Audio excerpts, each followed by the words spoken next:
Lantas singkat cerita, Yusarsif yang sudah menjadi pengurus dan penasihat di istana, dia mulai digoda oleh Zulaikha yang dari dulu sudah menyukai Yusarsif. Saat itu dia mengundang Yusarsif ke kamarnya untuk berkonsultasi. Lantas dia langsung menceritakan sebuah cerita bahwa ada seorang wanita dan wanita itu mengkhianati suaminya. Lantas Zulaikha memberikan hadiah berupa mutiara yang dia dapatkan saat sedang berpergian kepada Yusarsif. Dia juga menyayangkan kenapa Yusarsif tidak pernah memandang wajahnya seperti saat dia waktu kecil dulu. Yusarsif pun mengatakan bahwa dia harus selalu menunduk dan malu kepada junjungannya untuk menunjukkan tata keramanya. Tetapi Zulaikha lebih menyukai kejujuran dan ketulusan hati Yusarsif pada saat kecil ketimbang tata keramanya saat ini.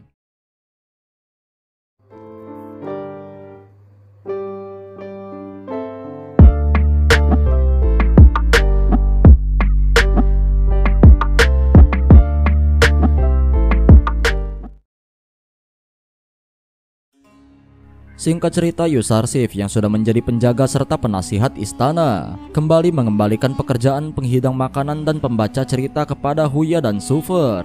Di sini Putifar yang sudah terlalu percaya dengan Yusarsif, dia sampai tidak perlu mengecek laporan yang diberikan kepadanya.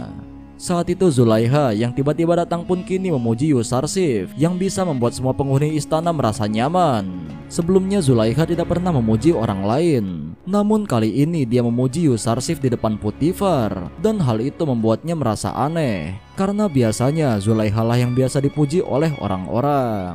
Ketika Yusarsif pergi, dia lalu mengatakan tentang sikapnya yang berubah terhadapnya sampai dia tak mau memandang wajahnya sama sekali. Dan hal itu semakin membuat Putifar curiga terhadap mereka karena menurutnya ada yang disembunyikan oleh Zulaikha kepadanya.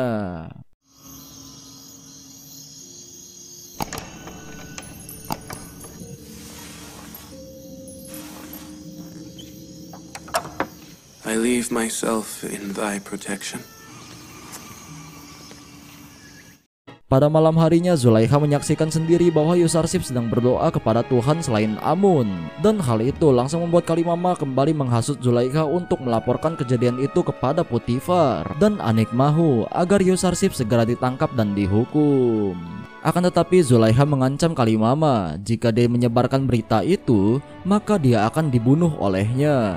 Di sini Zulaikha tidak peduli dengan keyakinan Yusarsif, dan dia hanya peduli bagaimana cara dia bisa mendapatkan hati Yusarsif agar menjadi miliknya. Zulaikha yang sudah dikuasai oleh hawa nafsu menyuruh Kalimama agar segera menghiasi kamarnya seindah mungkin, dan setelah itu dia menyuruh Yusarsif agar datang ke kamarnya itu lalu mengunci ketujuh pintu kamarnya itu.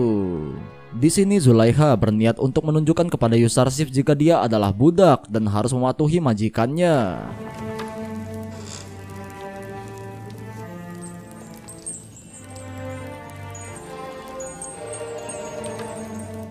Setelah menghiasi kamarnya, Kalimama segera memanggil Yusarsif menuju kamar Zulaikha. Dan sebelum Yusarsif pergi, dia sempat berdoa kepada Allah agar selalu melindunginya. Karena tidak seperti biasanya, Zulaikha mau memanggilnya ke kamar 7 pintu di mana tempat itu adalah tempat yang bersifat pribadi baginya.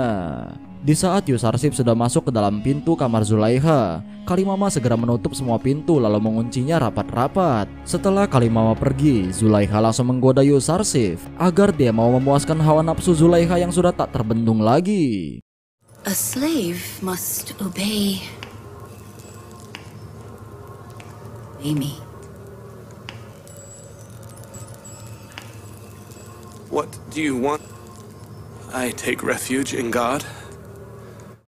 Saat itu Yusarsif langsung menolak perintah Zulaikha itu karena dia tidak mau mengkhianati Putifar yang sudah baik selama ini kepadanya. Zulaikha yang sudah dikuasai oleh setan terus memaksa Yusarsif dengan beralasan bahwa seorang budak harus menuruti perintah majikannya. Akan tetapi di sini Yusarsif lebih patuh kepada penciptanya daripada majikannya yang hanya menginginkan hawa nafsu setan. Di saat memandangi wajah Zulaikha, dia terlihat sangat buruk rupa dan mengatakan bahwa dia akan mematuhi perintahnya selama tidak bertentangan dengan perintah Allah. Lantas tak lama, datanglah malaikat Jibril yang membawakan pesan dari Allah agar Yusarsif tidak membalas perbuatan Zulaikha, karena sebentar lagi dia akan menuduh Yusarsif sebagai orang yang memaksa dengan menggunakan kekerasan. Dan pada saat itu Yusarsif akan dinyatakan bersalah. Di sini Jibril menyuruh Yusarsif untuk lari dari godaan setan dan segera membuka pintu-pintu itu. Lantas dengan izin Allah, pintu-pintu yang seharusnya terkunci rapat justru membuka dengan sendirinya dan memberikan jalan untuk Yusarsif keluar dari kamar Zulaikha. Saat itu Zulaikha terus mengejar Yusarsif hingga pada akhirnya sebelum mereka keluar, Zulaikha sempat merobek baju Yusarsif yang berusaha menariknya.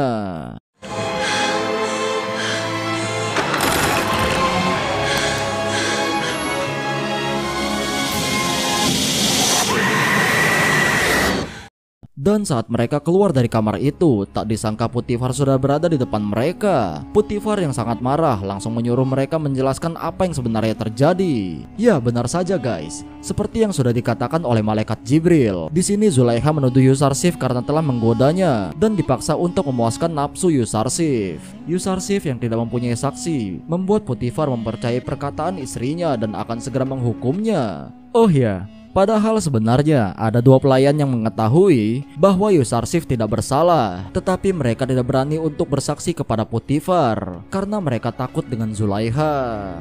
Ketika itu Kalimama diperintahkan untuk memanggil Rudamun agar segera menangkap Yusarsif. Dan tiba-tiba Yusarsif mengatakan bahwa dia mempunyai satu orang saksi untuknya, yaitu seorang bayi yang bernama Kisin. Ya, dia adalah keponakan dari Zulaikha yang kebetulan sedang berkunjung ke istana. Padahal di sini Kisin masih bayi, namun karena izin Allah, Kisin dapat berbicara kepada semuanya dan mengatakan bahwa jika baju bagian depan Yusarsif yang robek, maka Zulaikha tidak bersalah. Akan tetapi jika baju belakang Yusarsif yang robek, maka Zulaikha lah yang bersalah dan memaksa Yusarsif untuk menggodanya. If the shirt is torn in the back, Zuleika is guilty. Lantas hal itu membuat semua orang di sana merasa terkejut karena seorang bayi bisa berbicara dan mengatakan hal yang sudah terjadi. Lalu setelah Putifar mengetahui bahwa Zulaikha lah yang bersalah, dia pun langsung memarahinya karena sudah berusaha menipunya dengan tangisan air mata buaya betina. Hahaha. Di sini Putifar meminta maaf kepada Yusarsif karena sudah menuduhnya dan menyuruh semua orang di sana agar tidak menyebarkan kejadian itu kepada orang lain.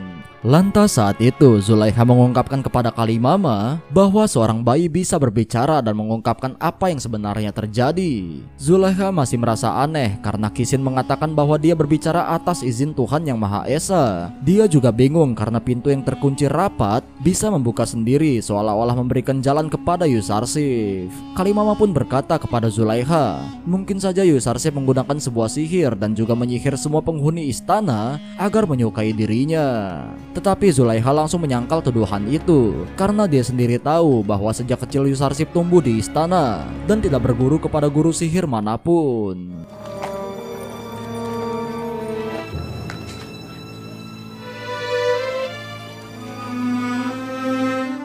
Singkat cerita, kejadian itu ternyata langsung menyebar ke seluruh istana, bahkan sampai penjuru Mesir, dikarenakan dua pelayan tadi menceritakan semua kejadian itu. Di sisi lain, pendeta Kimuni mulai mendekati seorang pelayan Amunhotep yang bernama Abu Fis. Dia pun menghasut jika selama ini Putifar dan Amunhotep telah memusuhi Dewa Amun dan akan memeranginya. Namun Abu Fis tidak percaya begitu saja dengan perkataan Kimuni, dikarenakan menurutnya Amunhotep adalah manusia setengah dewa dan mana mungkin sesama dewa harus saling menghancurkan. Tetapi di sini Kimuni tetap menghasut Abu Fis dengan mengatakan bahwa Putifar dan Amunhotep lah yang sering menghina Dewa Amun dan para pendeta kuil. Tak lupa Kimuni juga sempat membahas skandal antar Zulaikha dan budak Ibraninya yang menurutnya itu adalah kutukan dari Dewa Amun untuk Putifar dan keluarganya. Dia juga menyuruh Abu Fis untuk menemui Anikmahu agar dia percaya bahwa apa yang dikatakannya itu adalah benar. Singkat cerita, saat masyarakat sedang mendengarkan Dewa Amun berbicara, terlihat ada seseorang yang penasaran dari mana asal suara Dewa Amun itu. Dan ketika dia memandang sebuah jendela, Dewa Amun langsung memarahi orang itu dan menganggap kalau dia telah kafir karena meragukan Dewa Amun. Shall be punished by nothing other than I apologize. Please. Oh iya guys, Ternyata selama ini yang berbicara dan mengaku sebagai Dewa Amun adalah Anik Mahu yang bersembunyi di balik jendela kuil yang ada di atas. Akan tetapi semua warga masih tidak mengetahui hal itu karena mereka sudah sangat fanatik dengan Dewa Amun dan takut akan kutukan darinya. Sementara itu di sini Zulaikha sudah mulai cemas karena berita aibnya sudah tersebar luas ke penjuru Mesir.